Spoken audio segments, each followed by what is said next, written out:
C'est ce que Nigel Stepney de chez Ferrari me disait. Ils vont mettre la pression, ils vont énormément parler.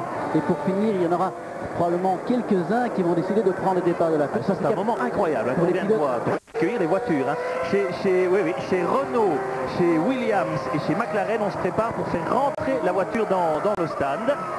Et donc, chez Bar Honda aussi. Hein. Donc normalement, ils vont rentrer. Alors s'ils rentrent, ils rentrent ici à droite. Voilà, et voilà, les 4 premiers qui rentrent.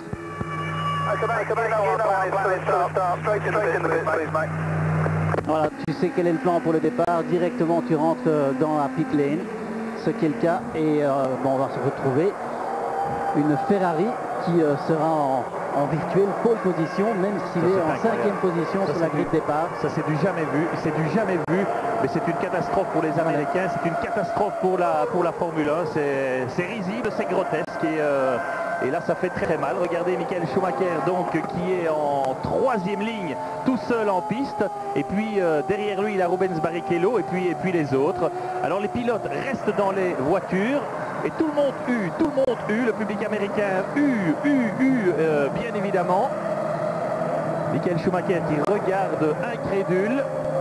Et le directeur de l'épreuve, Charlie Whiting, qui est sur sa passerelle, là, qui voit ça et qui se dit mais comment se fait-il qu'il n'y a que 6 voitures?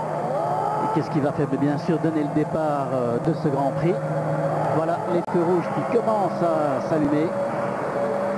Michael Schumacher devant, Barrichello derrière. Alors ça, c'est du jamais vu. Un départ de Grand Prix avec Michael Schumacher, Rubens Barrichello, les deux Jordan et les Minardi, dont c'est le capitaine.